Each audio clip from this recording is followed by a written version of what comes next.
Good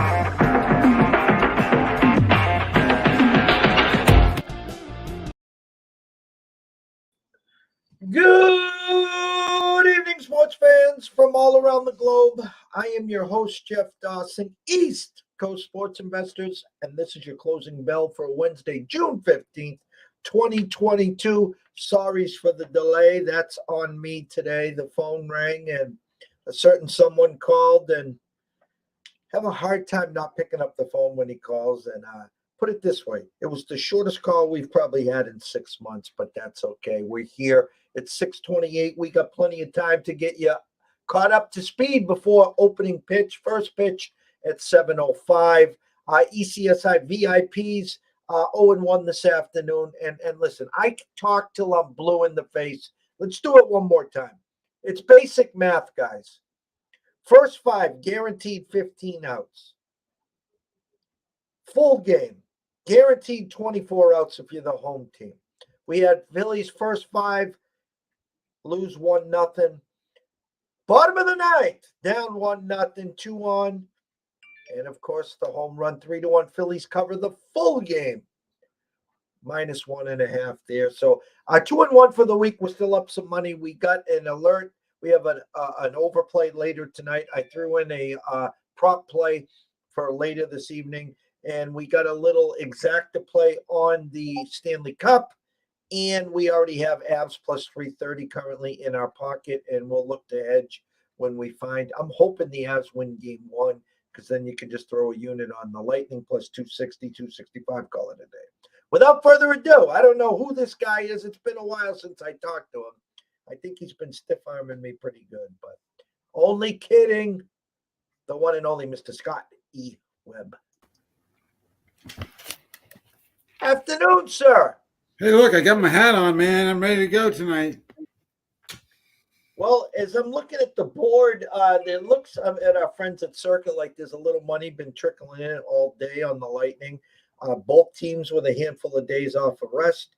The Avs with a little more than the Lightning. If you want my honest 2 cents, if I think the Lightning are going to get one of the first two, it'll be tonight.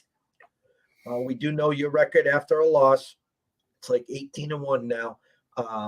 But if you look at the exacta pricing, actually, I'm going to call you. You're a smart man. Exacta pricing. Avs 4, 5, 6, 7. Lightning 4, 5, 6, 7. What do you think is the favorite out of those 8 plays? I think Avs in probably 6. That's what everyone says. The favorite plus 375 is the Avs in 5, which is hard to wrap your head around. 2-time Stanley Cup champs. But if you dig deeper, you can see why that the Avs have only lost 2 games in the Cup right now. So your experience, your goalie versus a team that just has had all the answers. But with that said, I know it's a full day of baseball. Quick thoughts on the Cup, on how you see it from actually Tampa. Well, I was listening to John Cooper today, and he said, it's one thing to watch teams on tape, but when you don't play them that often, he said, you just got to get in there and you got to mix it up and see what they can do. And he said, then you react and you coach and you strategize. So I took that to mean that the first game he was going to go out there and do what he could do. And he didn't say anything about the rest that they had versus like the rest that Tampa had there. I just took that to mean that he was going to go out and he was going to play, a standard game, whatever that is for Tampa Bay. And then based off of what he saw or what he's seen, figure out how to beat him. Because, his thought basically is that, we can all sit here and say all you want to, but they play in a different division and we don't see them that often. So we don't play them that much. Because we don't play them that much, we got to get a better feel for who they are, and we're going to get them, many days in a row here. So I will tell you one thing. I mean, Tampa Bay's not afraid of this team. The goalie's not afraid of to play. They get Brandon Point back. He's in the lineup tonight. So, I think that I think all systems are go for Tampa Bay here. Tampa Bay's been underdogs before in these playoffs, and they've been underdogs in the last 3 years. They've been underdogs at certain points in time. So um, I know that they're a good scoring team, but I don't know. I like goalies in the finals. Goalies and defense. Let's go to baseball. Baseball board sucks, Jeff. It's not the greatest of boards. I actually had to dig a little deeper today. We're not at the dog days of summer, but some of the teams are already playing like it. We were gifted a scratch run in the eighth yesterday, last night to get San Fran run line across. Again, I played the full game there, not first five. And then we had a first five come in as well. Today we were the fire hydrant, not the dog. So already today, Philly walk-off 3-1 win. Arizona just closes out Cincinnati, Castillo versus Gallen 7-4. White Sox all over Fado 13-0. Houston scored 6 in the first, and then look back 9-2 at Texas. Currently going on, Minnesota just scratches 2 in the top of the eighth to take a 2-0 lead at Seattle. And right now, bottom of ninth, Kansas City holding on to a 3-2 lead against the Giants. So that leaves you with 2, 4, 6, 8, 9 games. And as I speak, Minnesota just added 2 more. 4-0 Minnesota, top of the eighth.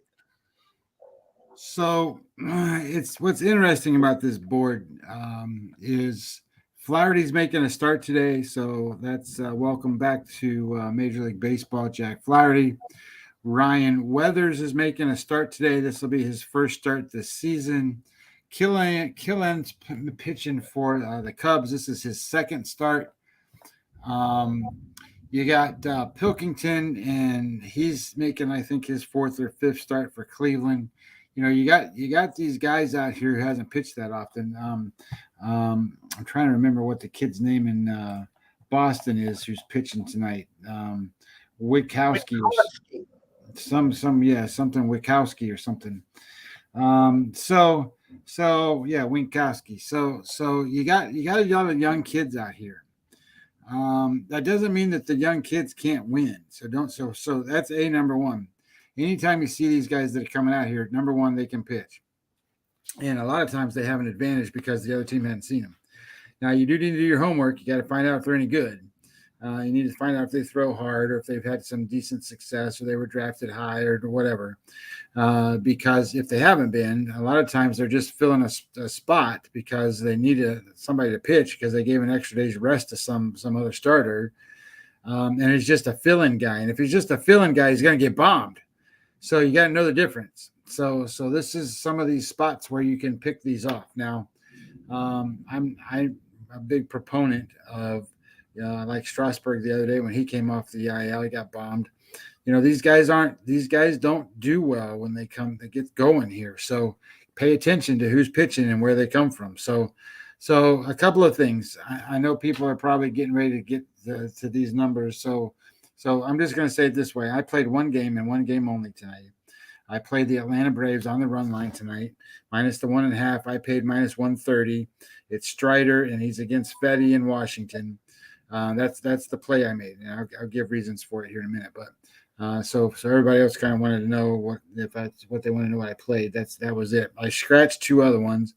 At first, when I started looking at the numbers, you're going to tell me that you're going to give me the San Diego Padres and they're going to be a dog against the Cubs. Give me that, right? I'll sign up for that any day. And then I changed my mind because I looked at what Weathers has been doing, and they might be behind 7-0 by the time they take him out. So I'm not gonna go there. And then the other game that I scratched was I like New York tonight against Tampa Bay. Now, having said that, I don't need to bet it. So there's and what I mean by that is that you got a great number on the Yankees, but you're gonna have to beat McClanahan. And they've beat him before, and they've actually had pretty decent success against him, to be honest. But that being said, I don't need to bet that game. So it's just we'll sit back and watch that game. So those are the games that I scratched. Now I listed Burns as wanting to check into the game, so I did, and I'm like, you know what? I forget. This is Milwaukee. They're playing against left-handed pitcher. They're 27th in baseball against the left-handed pitching. I'm just not going to bet them. So I'm going to stay away from Milwaukee. So here's the deal with the Atlanta Braves. Strider, right? I'm not betting on Strider, but I'm not really betting against him. I'm really betting against Fetty more than anything. But Strider, I think, hitting his zone now as a starter. So his first game out wasn't terrible. His second game out wasn't great. His third game out was pretty good, and now he's actually going more than 5 innings. So I kind of like the idea that he's going to get it at least through 5 innings, and then the Braves bullpen ranks number 2 in baseball right now, so that's not bad. So I get the so what you're telling me is I can get the number 1 offense, a better pitcher, I can get the number 2 bullpen, and I pay -1.5, -130 against a pitcher who struggles. I would say that if I said mightily, that would be a wrong word. It struggles immensely against the Atlanta Braves. So here is Mr. Fetty, and what is this? Is this his career numbers? I think I have it. I put him in the chat because people wanted to kind of know what was going on. So here you go. He's pitched 8 games against the Atlanta Braves. Had 142 at-bats. He's given up 50 hits to the Atlanta Braves. So just in comparison, for just a second, that's 8 games against the Braves. He's pitched 15 games against the Mets. Against the Mets, he's given up 68 hits. Now remember, he played 8 games and gave up 50 hits to the Braves. The Braves are batting .352 against Fetty. And of those 50 hits, 12 of them are doubles, 1 triple, 10 home runs. Okay, that's 23 of the 50 hits go for extra bases. So that's an OPS number of 1.091. It is by far the worst team that he has had success against. So having said that, he has also not had success. He has not had success this year as a pitcher much. I mean, he's had his spots, right? All these guys have their spots. I don't think this is going to be the right spot for him. And number 2, even if he pitches halfway decent, the Atlanta Braves are the number 1 offense in baseball right now. And they like number 3 in pitching too. Well, yeah, they're number 2 in the bullpen. So I don't have any other thing to say other than this lines up to be I don't want to call it a dominant, win. I mean, they might win 3-0. But the point of it is that of all the games that are out there today, this one lines up to me to be the best one to cover the run line and all the other stuff that goes with it. It's funny, all over social media. I even heard Christopher Russo today talking about this is the day. This is the day. There's some chats in our Discord as well. This is the day. This is the day. And I can't stress it enough. And I actually said it on the Discord. If you didn't invite me to the wedding, don't expect me at the funeral. For months, people were shitting on this Braves team. It wasn't a hangover either. They were just playing bad. They weren't hitting. Acuna was out for a month, yada, yada, yada. They don't have as strong a front end as they did last year when they won the playoffs, won the World Series. Now, guess what happens? Shit on them long enough, and they won 13 in a row. All right? I'm not saying they're going to pass the Mets either. The Mets, it's the miracle Mets, okay? I don't know what else to say. They're just doing it without Max. They're doing it without DeGrom. They're doing it without McGrill, okay? They're winning. I can't say anything bad about the Mets, and I'm not going to. I talked about it to you a month ago, 3 weeks ago when Max went down, and I said to you exactly, and you remember this, and you know what I'm going to say. Is it time to buy the Braves? Is it time? And the Mets haven't folded. The Mets are still winning, but the Braves are back. Well, I think the Braves still got a long way to go to catch the Mets. I mean, it's 2 things, right? it's first of all, you've got to play so well just to get there and catch up, and then the second thing is you got to not only catch them, you got to pass them. So looking at these numbers, and this is one of the things I was going to talk just a little bit about today. You got to start paying attention to certain things, right? The Mets have played 26 games against the NL East so far. They're 19-7. That's pretty damn good. And the Braves have played 22 games, so they're 12-10. Now I bring that up because not everybody is in the same position, because that means that the Braves have to play more against the East than what the Mets do, because they've already played them. So then the other part of it is the Mets have already played 23 games against the West, and the Braves only played 17. So when you start to think about that, you're going to go and say, okay, well, now the Braves have a tougher schedule, right? They're going to have to play more teams in the East. They're going to have to play more teams in the West. And the truth is, they've played 17 games against the Central, and the Mets have played 8. Okay, well, you know what the Central is like, unless you play the Cardinals. It's one of those things where these teams are moving right along. So I don't think the Braves catch the Mets. I just don't. And then I posted something, or I retweeted Rosenthal or somebody today about DeGrom and Scherzer. It looks like DeGrom is going to come back just slightly before Scherzer, and it looks like Scherzer sometime in July or later July, and DeGrom might be late June to beginning of July. And then I just looked up at the records, at 36-27 versus 41-22. So even with this 13 in a row, they're only 5 games back now. But as you said, you win 13 in a row. They were coming from way downtown. Again, I am not here to state that the Braves are going to pass the Mets. And you did say something real good. It's not only catching them, you got to pass them. Just ask the Dodgers that last year about the Giants. They got right there, tied, and they couldn't pass them until the playoffs, of course. Well, I mean, some teams are built for that. Some managers are built for that. Some players are built for that. But it's everything takes a little seasoning, right? Exactly.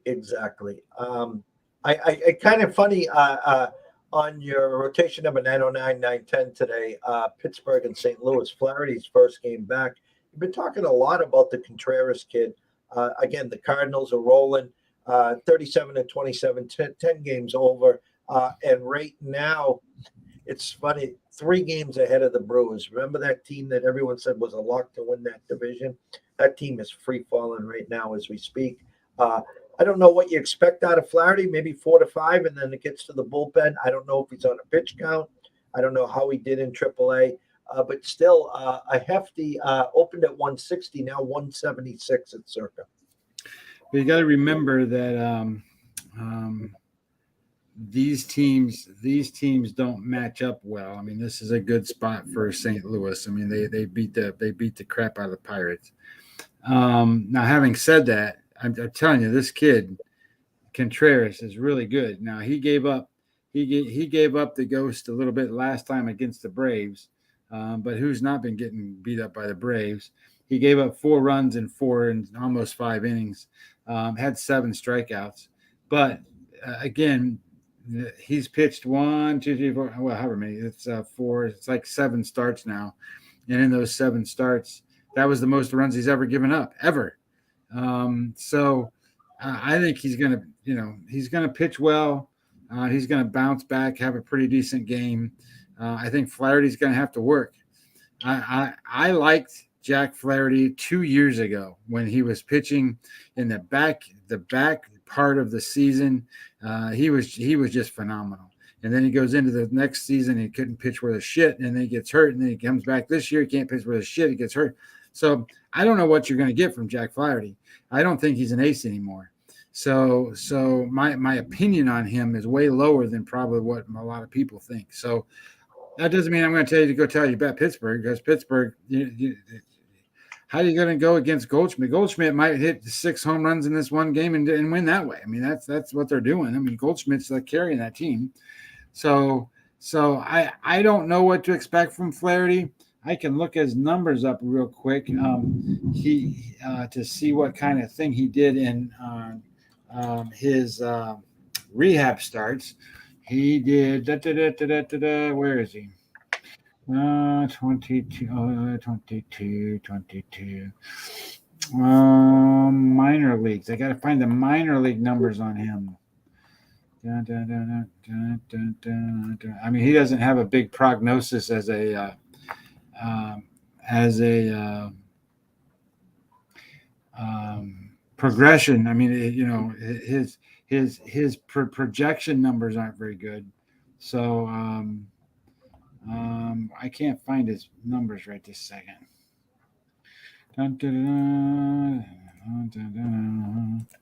I will just let it pass for this for a second. I'll just let it go. I'll look him up some other time, but I'm not going to go there. I did find Weathers numbers though. Holy shit, Jeff. I don't know what these guys see in that guy. No, he's been He's been a Dodger killer. That's what he was. I mean, he beat the Dodgers a few times, and then all of a sudden they want him to pitch, and holy crap, he stinks. Well, I'm hoping he stinks tonight. How's that sound? Well, I posted here's his numbers so far. Here's his AAA numbers this year. He pitched 12 times. He's 3-4 in AAA. He pitched 54 innings, and he gave up 76 hits and 52 runs and 12 home runs. Are you kidding me? Earned run average 7.29 against AAA, and now he's going to start tonight. Okay, good luck. With the wind blowing out 15 miles an hour to dead center. Good luck, my friend. Of course, that happens, and he goes out there and he'll probably get 17 strikeouts and go and will make me look terrible. But that, and then I looked at his last 7 starts last year in the big leagues. Last 7 starts, 25 innings, 41 hits, 33 runs, 11.57 in run average. Are you kidding? I think again, it's just the stopgap where they're just saying, "Hey, just get out there, take the beat, and then we'll move on." That's all. Yeah, it's not good. That's what it is. I could go out and do that, I think. About the Mets game again. Yeah, you would think there's an edge with Burns, but I mean the Brewers are just free falling there. That was a pass for us. We do have some action in that Cubs San Diego game. We like the Cubs team total over 5.5 there. I expect them to get a touchdown, an extra point, and probably a 2-point conversion, to be honest with you there. Tampa and the Yankees, I think you were spot on. Listen, the value is Tampa and McClanahan. I give him the edge. Cortez coming off a bad start, so I expect vintage Cortez. I will tell you this, Scotty, a Tampa Bay loss and a Red Sox win. Red Sox are only 1 game behind you right now, if that happens tonight. Berrios and Zimmerman, good luck there. I'm not going to step in front of it. Lefty versus the Jays. Expect some big things from the righties there. I know Caprillion, we've been talking against him the whole time. I have no idea what to get with Witkowski and under over a 9.5 there. You got a bullpen game. That's what you got. Yeah. Cleveland, Colorado, the opening number, and this morning went to 12. That's an auto play. Let's expect touchdowns over there. Anaheim and the Dodgers, again, Anderson versus Detmers. As soon as I see this, the initial thought again is lefty versus the righties with the Angels. They're just not hitting. Detmers has showed some flashes. Again, the Dodgers are starting to round into that Dodger form of that summer. They are currently, whereas the Dodgers 38-23, so they're only 15 games over 500. And you look at the Yankees, who, if the Yankees win today, they'll be 30 games over 500. We talked about the hockey game. Again, money trickling in on Tampa. Game 1 will be a feeling out process. It'll feel like a heavyweight fight, Scotty. Under over is juiced under 6. Actually, now it is over -120. I think first 1 to 3, who gets the empty net goal prevails there. Closing thoughts, sir. I think there's a couple things. Pay attention in baseball right now. because the teams that say got off to slow starts, like the White Sox, for example, depending upon who they're playing and what's going on, can make a run, and the teams that are ahead of them didn't get far enough ahead. So the good teams will prevail in baseball. There's 162 games, so that's what happens in baseball. There's no fake nothing when you got 162 games. So keep an eye on certain things like that. Keep an eye on what you think that your teams are doing when you realize, like the Braves, yes, they're making a big run, but don't bank on them to capitalize and catch the Mets. It doesn't mean they won't. You shouldn't play it that way, because I don't think that they will. Anyway, because of who they've played and what they've got going on and what's coming on in the future. And always keep in mind when you're talking about baseball is about spots. Each day there's spots. Like today, I think this lines up perfectly for the Atlanta Braves. Tomorrow, it might line up perfectly for the Washington Nationals. It's the spot. It's the situation. It's the matchup every day. But you got to keep in mind on the streaks, and you got to play on the streaks and play with the streaks. So you ride the winners and ride the losers, bet against them, and then see what you can do and see how far it goes. I will tell you that the first handicapping tip that I ever got when I was learning baseball handicapping, going from a player to a handicapper. The guy said, I tell you what, you pick whoever you want to win. And my number one rule, and the only rule that I have, is if the team didn't win the night before, I can't bet on them the night after. That's what he said. He said, I won't bet on a team that didn't win the night before. So think about what he's talking about. He's playing only streak teams, period. If you didn't win the night before, he's not going to play on you the night after. Anyway, I didn't find that to be a great strategy, so I didn't go that way. But the point being is that was his food for thought for me, and I started thinking that through, and I understood what that meant.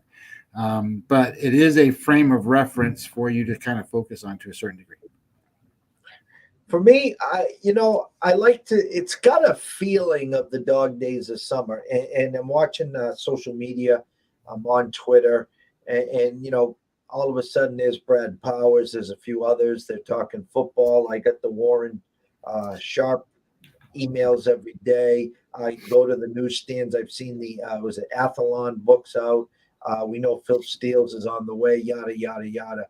I just have to stress, guys. There's so much more action before football. I'm not saying not to buy the books. I'm not saying to start highlighting. I'm not saying not to start reading up on football. It just can get saturated, overwhelming. People putting up their under-overs, and this is what I got. I saw Brad, I think he had 10 plays already, and the numbers that you're putting up, a lot of people can't get to. So it also can create a frustration there. We have baseball. The All-Star break will be in a month. Okay, we have the U.S. Open this week. Okay, we just finished the Big Three in horse racing. Okay, we have the last hurrah in hockey, the Stanley Cup. We have potentially the last game tomorrow. If not, we'll have a game 7. So I know it's Christmas come Labor Day. Everyone's all hot and bothered and lathered up because football's here. I get it. There's so much more before that. Go get your books, start highlighting, start asking questions. A lot of people out there doing previews on teams. Ask some questions. Is Treylon Burks going to be A.J. Brown? How is A.J. Brown going to do in Philly? Well, I like Devontae Smith more than A.J. Brown. How's that sound? Is that a hot take? I don't know. I'm just throwing out some nuggets there. The Patriots don't have any kind of quote-unquote official OC, quarterback coach. They're all doing it together. I've never, in the history of football, that's never happened. I was on record with Julian Edlow that says, take the Patriots to finish last in the East. How's that fine? Over the Jets. I said it. Okay, these are just opinions right now. It's June 15th. It's not July 15th or August 15th. Hell, it's not even September 15th. Everyone has opinions. Take them with a grain of salt. Do your own homework. Ask the questions. The only stupid question is the one that you didn't ask. How's that? So with that, enjoy the games today. Enjoy the baseball. Let's have some fireworks in a few of these games. Hockey opening, I think, face-off at 8 o'clock. There's Scott pointing the lightning right there. The ECSI VIPs, good luck with the Aves tickets plus 330. I threw out the exacta there. We'll have some fun with that. Celtics Golden State tomorrow. Even the dogs barking. Maybe it's a dog day. So far in the afternoon, it looks like all the favorites have come in, except Kansas City did beat San Fran. Minnesota was a favorite. Houston a favorite. White Sox was a small dog. So White Sox the only one right now. So anyways, if you are wagering or investing today, please do it responsibly. If you do have a problem, pick up the phone. There's an 800 number. Ask for help. Why myself and Scotty care. We want to see you here today, tomorrow, next week, next month, through 2022 and beyond. Tomorrow, 10:30. Me and Scott, the Breakfast Bankroll. 3 o'clock Eastern, Dubs Anderson, the real Dubs McCoy, talking U.S. Open. Me and Scott will be back for a closing bell. Friday, back to the south side, where Riley and I will be doing up some Breakfast Bankroll, get you caught up on the overnight numbers. And at 2:30, Dan Alexander for week number 3 in the Premier Lacrosse League. For myself, Jeff Dawson at EC Sports Invest, from the one and only Scotty Webby 20 MLB. We wish everyone a blessed evening. Enjoy the games, cash a few tickets, and we'll see you bright and early in the morning.